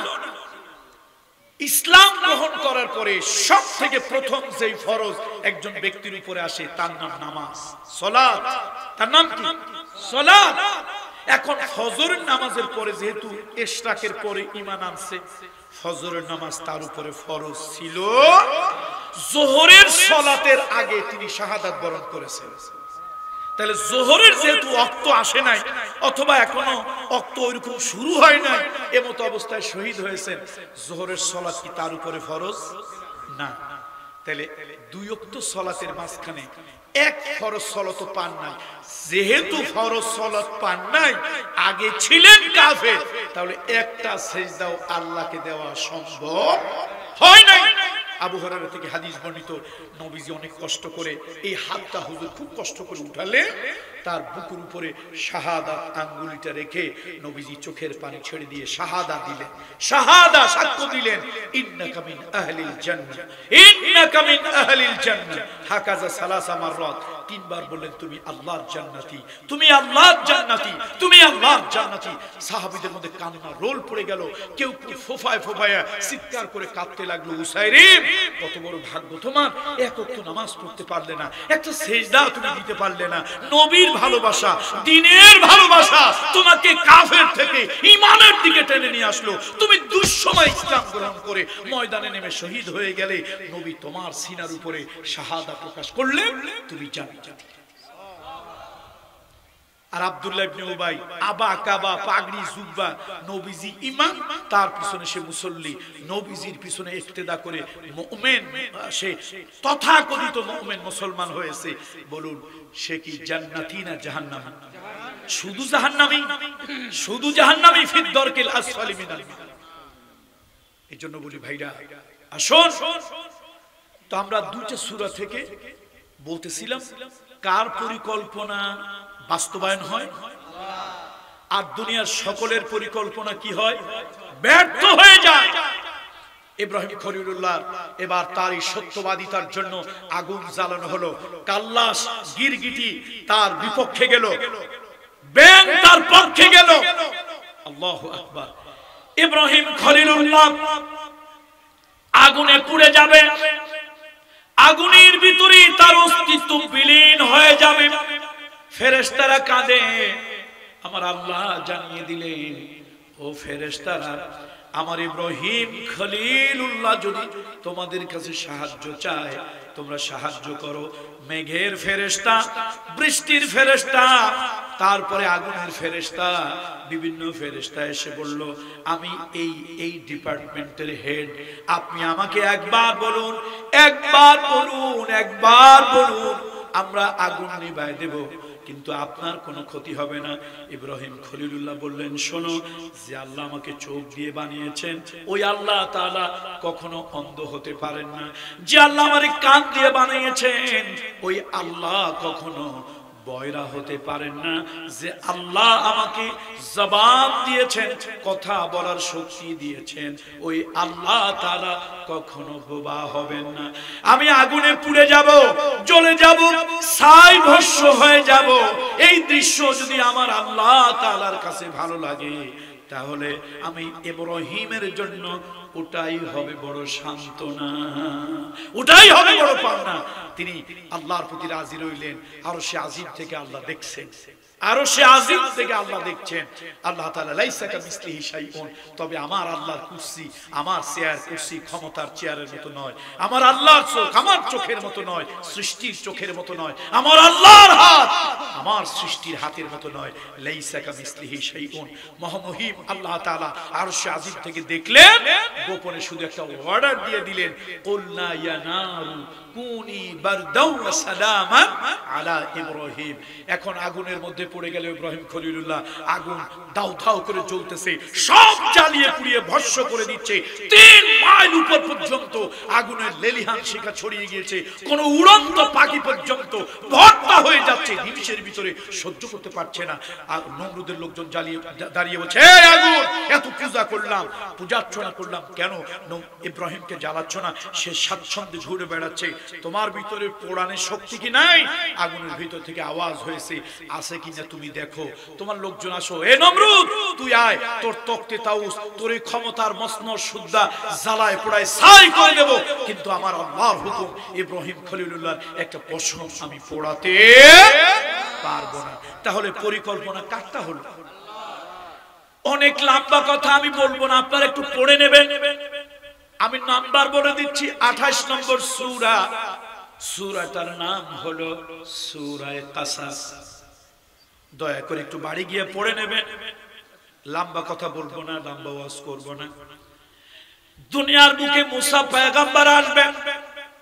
ফেরাউন এই পয়গম্বরকে ঠেকানোর জন্য একজন নয়, দুইজন নয়, 100 নয়, 200 নয়, 25,000 বনি ইসরাইলের আপনার পুত্র সন্তান জবা করেছে। শুধু এক ক্ষমতার মসনদ টিকা রাখার জন্য কত হাজার লোক জবা করেছে? কত হাজার? 25,000 পুত্র সন্তান জবা করেছে। এই ফেরাউনের কিছু প্রেতাত্মা আছে, লেডি ফেরাউনরা আছে, ওরা ওদের ক্ষমতা টিকা রাখার জন্য এই দেশের সবথেকে বেশি ক্ষতি করেছে আলেমদেরকে।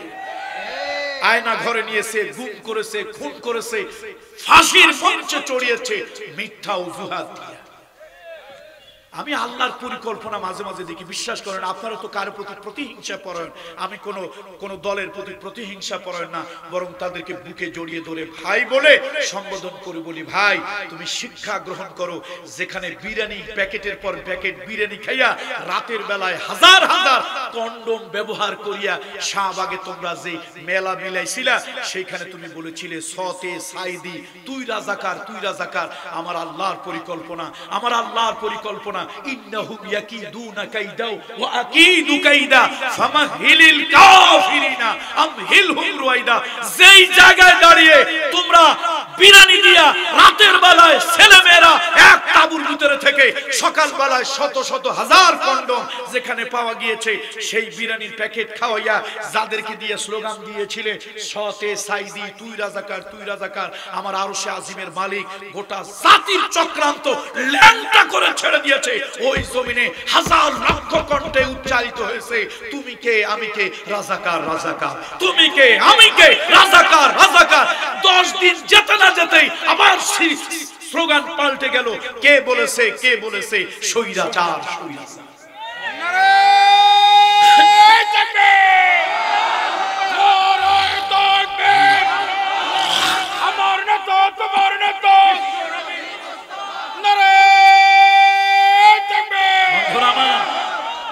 একটা কথা আমার ভালো লাগছে, আপনারা কথা শোনেন, আমি অন্তরে চিন্তা করি।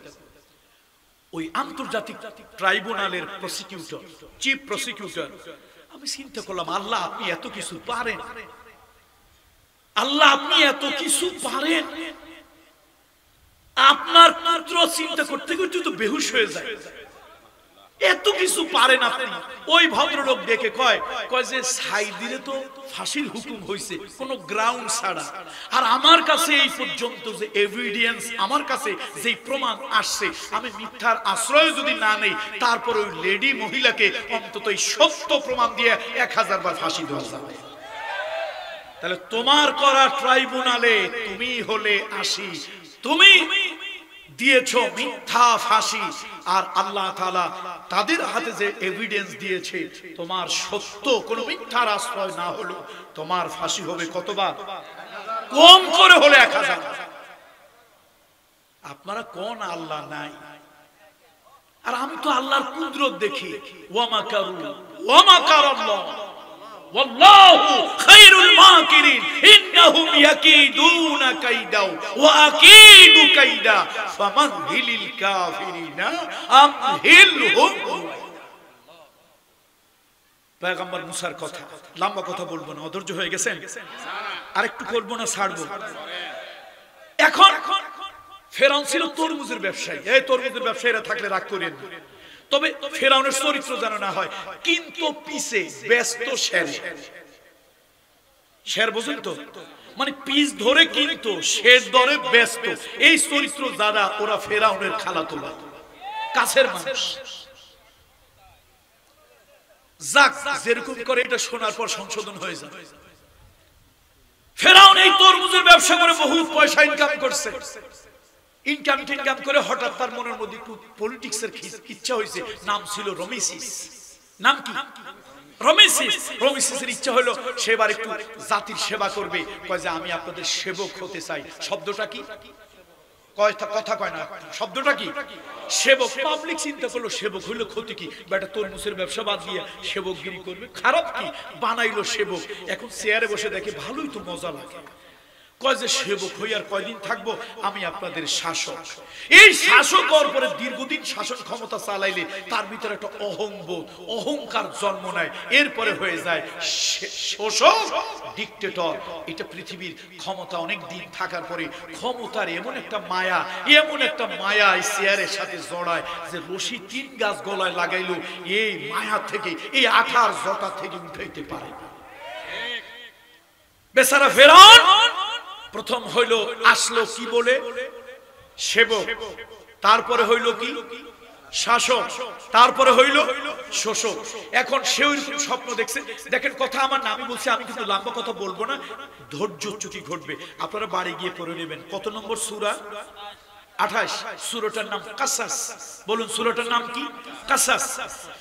এই সূরার ভিতরে আল্লাহ তাআলা বলেন ফেরাউন সত্যের দাওয়াত নিয়ে নবী যেন আসতে না পারে, এই জন্য বনি ইসরাইলের 25,000 পুত্র সন্তান সে জবা করেছে, কাউকে গুম করেছে, কাউকে খুন করেছে, বিভিন্ন ভাবে অত্যাচার নির্যাতন করেছে। আল্লাহর কি কুদরত! মুসা আলাইহিস সালাম তার মায়ের গর্ভের ভিতরে আসলেন, মা চিন্তায় পড়ে গেলেন, যদি মেয়ে হয়, ওই যুগে তোর আল্ট্রাসাউন্ডের ব্যবস্থা ছিল না, ওই যুগে আল্ট্রাসাউন্ডের ব্যবস্থা ছিল না। মা মনে মনে ভাবলেন যদি মেয়ে হয় তাহলে তো কোনো সমস্যা নাই, আর যদি পুত্র সন্তান হয় তাহলে তো হত্যা করতে হবে, না হলে গভর্নমেন্টের লোকজন এসে নির্দয় নিষ্ঠুর ভাবে হত্যা করবে। আল্লাহর কি কুদরত! তিনি একটা পুত্র হইলেন। আমি বলি না, আল্লাহর কোরআন আমার কথার পক্ষে দলিল। আল্লাহ তাআলা বলেন মুসা আলাইহিস সালামের মা যখন সন্তান প্রসব করলেন, তিনি দেখলেন একটা পুত্র হইছে। ছেলে হলে বোঝা যায় না?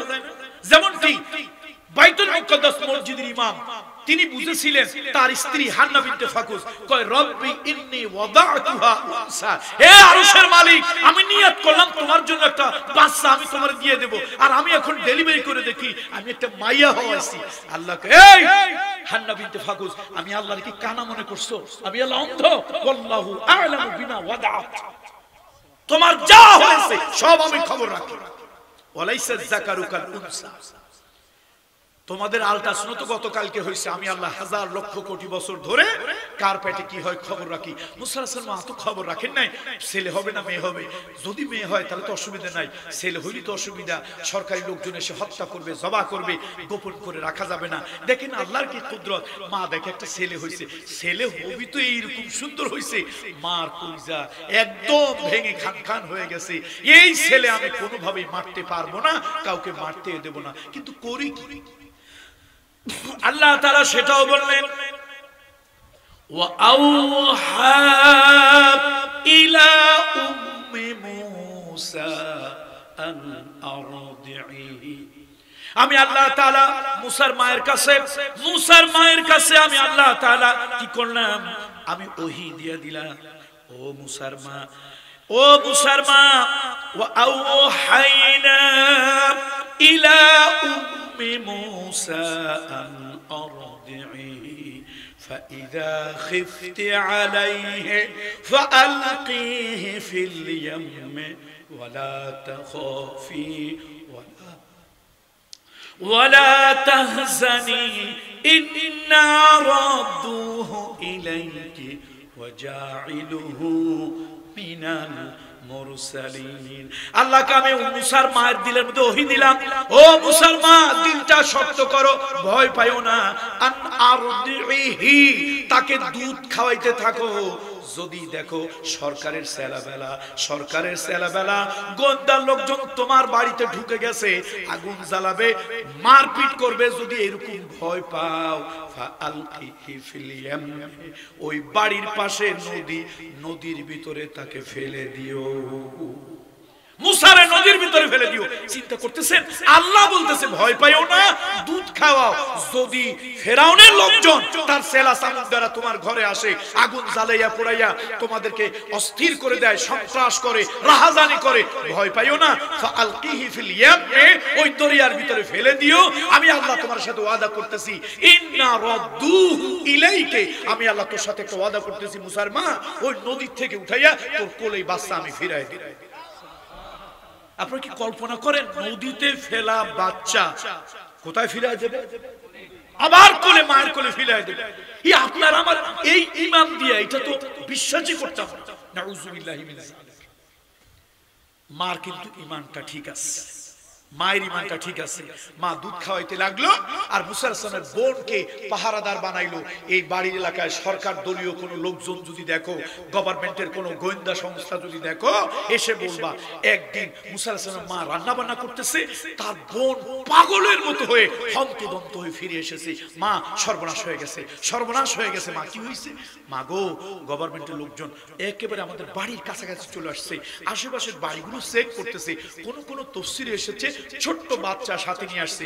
যেই যেই শত্রুর বাড়ি, বিরোধী বিপক্ষ দলের, এখনকার দিনে আবার নিয়মও আলাদা, পক্ষের লোকের বাড়ি চেক একরকম আর বিপক্ষের লোকের বাড়ি চেক আরেক রকম। আবার আমার দেশের কিছু দলীয় পুলিশ আছে, সন্ত্রাসী দলীয় সন্ত্রাসীদের সাথে তাদের সখ্যতা, তারা কাঠের চশমা পরে রাস্তায় চলে। এই জন্য পুলিশ সন্ত্রাসী ভাই ভাই, সব সন্ত্রাসীকে দেখি। এরকম হয় না কিছু? আমি বলি আপনাদের পোশাককে আমি সম্মান করি, এই পোশাকের ইজ্জত রাখবেন। আর কখনো কোন দলীয় সরকারের এজেন্ডা বাস্তবায়ন করার জন্য কোন জালিম, কোন স্বৈরাচারী তাদের এজেন্ডা বাস্তবায়নের জন্য জনগণের বুকের উপরে বুট দিয়ে চাপা দিবেন না। আপনার বেতনের টাকা জনগণের ট্যাক্স থেকে হয়। এখন মুসা আলাইহিস সালামের বোন যখন পাগলের মতো দৌড়ে আসছে, মা রান্না বান্না করতেছিল, অধিকাংশ তাফসীরে আমরা জানি কাঠের একটা বাক্স ছিল, তার মধ্যে ফেলেছে। কিন্তু ইবনে কাসির একটা এক্সেপশনাল কথা বলেছে। জগৎ বিখ্যাত তাফসীর ইবনে কাসিরের এক বর্ণনা এসেছে যে মা রান্না বান্না করতেছিল, আমরা বলি টুকরি, কোথাও কয় ঝাঁকা, ওই যে ময়লা টয়লা এটা সেটা বা খড়খুটা এখান থেকে সেখানে নেয়, এটার আপনারা কি বলেন আঞ্চলিক ভাষায়? টুকরি, ঝাঁকা, যেটাই হোক, এরকম একটা ঝুড়ি, এর মধ্যে মা কিছু রান্না বান্না বা কিছু জিনিস ছিল। ওই লোক আসছে, কথা শুনে মায়ের তো দিমাগ ঠিক নাই, তাড়াতাড়ি মুসা আলাইহিস সালামকে এনে কিছু খড়খুটা বা কিছু ঘাস ঠাস দিয়ে ঢেকে ওটা নিয়ে গিয়ে বাড়ির পাশে যে বড় নদীটা, নদীর মধ্যে ফেলে দিয়েছে। আচ্ছা বলেন তো, নদীর মধ্যে এরকম কিছু ফেললে ভেসে থাকবে না ডুবে যাবে? কিন্তু একটা কথা বলেছে, আমরা হুজুররা কথা বলে এটা আবার আপনারা মানেন কম। যত বড় পিসাবি হই আমরা কইলে কিছু লোক আছে কয় হুজুররা, মোল্লা মৌলবীরা আরে পরের বাড়ি খায় 6 মাসে বছর যায়।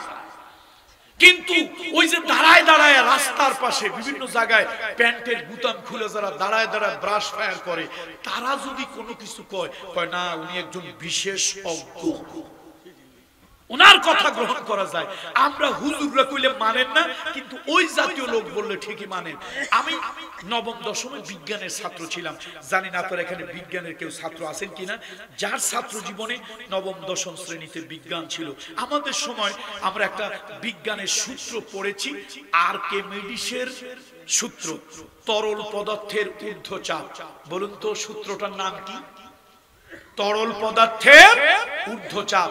অর্থাৎ আর্কিমিডিস পৃথিবীতে প্রথম আবিষ্কার করলেন, কোন তরল পদার্থের উপরে কোন বস্তু স্থাপন করা হলে ওই বস্তুকে তরল পদার্থ নিচের দিক থেকে ঊর্ধ্বমুখী চাপ প্রয়োগ করে রাখে। এটা আবিষ্কার যিনি করলেন তার নাম কি? একটু আওয়াজ দিয়ে চিৎকার করে বলেন, তার নাম কি? আর্কিমিডিস। আল্লাহ তাআলার কুদরত, আমার আল্লাহর কুদরত, মুসা আলাইহিস সালাম নদীতে তাকে ফেলে দেওয়া হলো। আমার আল্লাহ জানায় দিলেন, ও দরিয়ার পানি নিচের থেকে ঊর্ধ্বমুখী চাপ দাও, দরিয়ার পানি নিচের থেকে ঊর্ধ্বমুখী চাপ প্রয়োগ করো। আর আল্লাহ তাআলা বাতাসকে হুকুম দিলেন, বাতাস ঢেউয়ের তালে তালে ভাসিয়ে তুমি মুসাকে ফেরাউনের বাড়ি নিয়ে যাও। অনুরোধ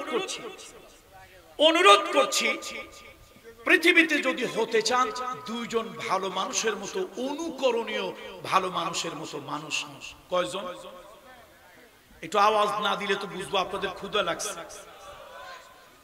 দুইজন মানুষ পৃথিবীতে যদি হতে চান অনুকরণীয় দুইজন মানুষের মতো হন।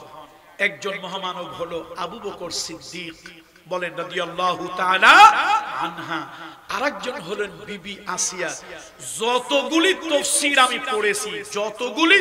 পড়েছি, দুনিয়ার হাজার হাজার আলেম ওলামা ইসলামী স্কলার বলেছেন ঈমান আনায়ন করার আগেই সাইয়েদনা আবু বকর একজন পরিচ্ছন্ন চরিত্রের অধিকারী ছিলেন। তিনি হিপোক্রেট, ধোঁকাবাজ, ধান্দাবাজ, মিথ্যাবাদী, ওজনে কম দেওয়া, খাদ্যে ভেজাল দেওয়া হিপোক্রেট ছিল। এই জাতীয় কোন চরিত্র তার মধ্যে ছিল না। তিনি ঈমান আনার আগে থেকেই একজন ভালো মানুষ। দ্বিতীয় বিবি আসিয়া, তিনি মুসা আলাইহিস সালামের রবের প্রতি ঈমান এনেছেন, আল্লাহর প্রতি ঈমান এনেছেন। এর আগে থেকেই তিনি পরিচ্ছন্ন চরিত্রের একজন ভালো মানুষ ছিলেন। তিনি জনহিতৈষী, অর্থাৎ জনগণের দুঃখে তিনি দুঃখ পেতেন, জনগণের আনন্দে তিনি আনন্দিত হতেন। তিনি ছিলেন একজন সাদা মনের মানুষ, ভালো মানুষ। পৃথিবীতে ইতিহাস বলে দিন ঈমান গ্রহণ করার আগে এই দুইজন মানুষ ভালো মানুষ ছিল, অনুকরণীয় চরিত্রের অধিকারী ছিল। আল্লাহ তাআলা এরকম ভালো মানুষ আমাদেরকে করুন, বলি আল্লাহুম্মা আমিন। মুসা আলাইহিস সালাম দরিয়ায় ভাসতে ভাসতে ফেরাউনের ঘাটে গেলেন। বিবি আসিয়া কোলে নিল এবং সেই আসিয়া দুগ্ধ দানকারী মা খুঁজতে লাগলো। কোন মহিলার কোলে গিয়ে মুসা আলাইহিস সালাম ঠান্ডা হন না। অবশেষে লম্বা ইতিহাস, কার কোলে গিয়ে ঠান্ডা হয়েছিলেন? মা মানে মুসা আলাইহিস সালামের জন্মদাত্রী, গর্ভধারিণী মা। আরে আসিয়াও মা, তবে আসিয়া হলো পালক মাতা, আর গর্ভধারিণী স্তন্যদায়িনী মা হলো মুসা আলাইহিস সালামের সেই বনি ইসরাইলের নারী। আল্লাহু আকবার। যখন মুসা আলাইহিস সালামকে মা ঠান্ডা করলেন, বুকের স্তন্য দিয়ে তাকে হাসি মুখে হাসি ফুটিয়ে তুললেন, ফেরাউন এসে বলল, এই মহিলা শোনো, তুমিও যদি আমার ভিন্ন মতের, ভিন্ন দলের লোক, ভিন্ন সম্প্রদায়ের হও, তারপরও তুমি যখন আমার ছেলের প্রতি এতটুকু সিম্পেথি দেখিয়েছো, আমিও তোমার প্রতি সিম্পেথি দেখাচ্ছি। যতদিন আমার সন্তানকে তুমি লালন পালন করবে, যতদিন দুধ পান করবে, প্রত্যেকদিন এভরিডে, এর বিনিময়ে আমি তোমাকে স্বর্ণ মুদ্রা প্রদান করব। তাহলে দেখেন সন্তান কার? তার ভয়ে দরিয়ায় ফেলে দিয়েছিল এক জালিম স্বৈরাচারী ডিক্টেটর, এক নির্দয় নিষ্ঠুর, এক ক্ষমতাবান, যার ক্ষমতার মসনদ ধরে রাখার জন্য ভিন্ন মতের 25,000 মানুষকে জবাই করেছে। ঠিক সেই ফেরাউনের ঘরেই আল্লাহ লালন পালন করিয়েছে কাকে? মুসা আলাইহিস সালামকে আল্লাহ লালন পালন করিয়েছে।